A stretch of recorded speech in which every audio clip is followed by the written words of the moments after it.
নমস্কাৰ সকলোলৈ মোৰ বিজয়া ব্লগ চেনেলটিলৈ সকলোকে আন্তৰিকতাৰে মই বিজয়াই স্বাগতম জনাইছোঁ। আশা কৰোঁ আপোনালোক সকলো ভালে আছে। বহু দিনে হৈ গ'ল লং ভিডিঅ' দিবই পৰা নাই আৰু ভিডিঅ'সমূহ দিয়াটো খেলি মেলি হৈ আছে।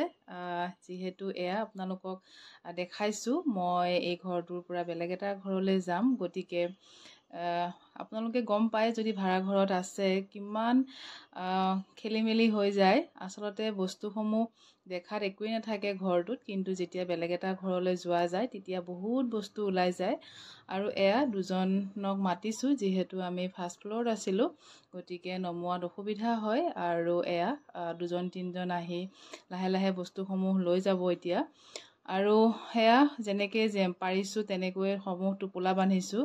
আৰু বহুত কষ্ট হয় যেতিয়া এটা ঘৰৰ পৰা আকৌ এটা ঘৰলৈ যোৱা হয়।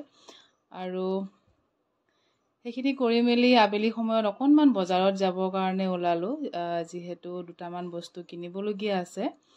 আৰু এয়া বিশালতে আহিলোঁ, ওচৰৰ গণেশগুৰি বিশালতে। আৰু তাতেই এয়া চালোঁ ট্ৰেণ্ডেনৰ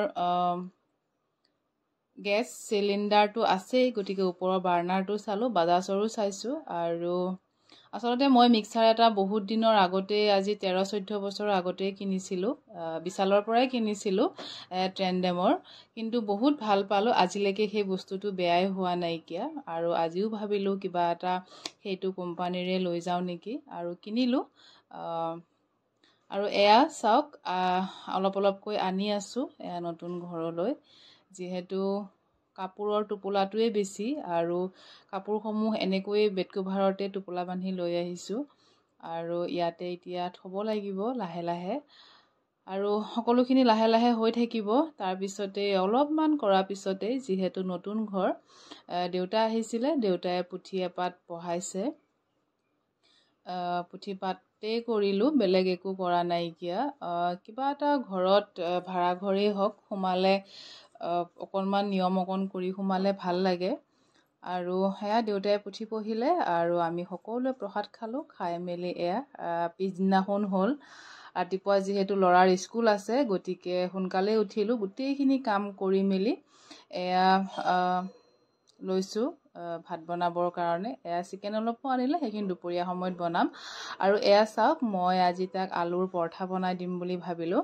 এয়া আলুখিনি বইল কৰি ল'লোঁ, তাতে গাজৰ দিছোঁ, সৰু সৰুকৈ কাটি দিছোঁ, আৰু আদা দিছোঁ, জলকীয়া এটা দিছোঁ, কেঁচা জলকীয়া, আৰু অকণমান দিছোঁ জিৰা, আৰু দিছোঁ নিমখ সোৱাদ অনুসৰি। এইখিনি দিয়াৰ পিছতে মই এতিয়া আলুখিনি ধুনীয়াকৈ পিটিকা কৰি ল'ম। যিহেতু আলুৰ পৰঠা, গতিকে আলুটো বেছিকৈ মিহি হোৱাটো খুবেই প্ৰয়োজনীয়। আৰু গাজৰখিনিও সৰু সৰুকৈ কাটি দিছোঁ, আলুৰ লগতে মিলি যাব, আৰু একেবাৰে সৰু সৰুকৈ কাটি দিছোঁ।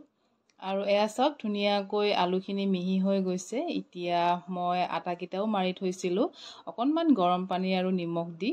এয়া চাওক, অকণমান সময় থৈ দিলে বেছি কোমল হয়, খাবলৈও ভাল হয়।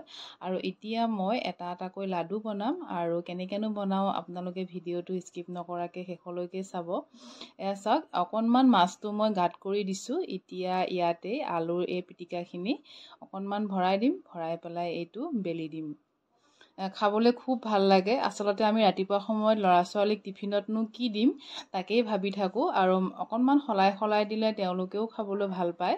আৰু এয়া এতিয়া মই এইটো ৰুটিটো এতিয়া বেলি দিম। এয়া চাওক, এতিয়া টেৱাখন পাতি দিছোঁ, অকণমান ৰিফাইন তেল দিম তাতে, আপোনালোকে ঘিউ দিব পাৰে বা বাটাৰো দিব পাৰে। আৰু এইখিনি এতিয়া মই 2-3খনমান বেলি ল'ম। যিহেতু ৰাতিপুৱা সময়খিনিত খুবেই দৌৰা-দৌৰি হয়, আৰু অকণমান এনেকৈ সহজতে বনাব পৰা কিবা এটা বস্তু বনাই দিলে ভাল লাগে। আৰু এতিয়া তেলখিনি অকণমান গৰম হোৱাৰ পিছতে মই ৰিফাইনেই দিছোঁ, আৰু এতিয়া এয়া ৰুটিখন দি দিছোঁ ইয়াতে, আৰু অকণমান সময় 3-4 মিনিটমান সময় গেছটো কম ফ্লেমতে ৰাখিছোঁ, এইখিনি ভাজি দিম। আৰু এয়া আমি ৰাতিপুৱা সময়তো আমি ডাঙৰেও খাব পাৰোঁ বা ল'ৰা ছোৱালীক টিফিনতো বনাই দিব পাৰোঁ।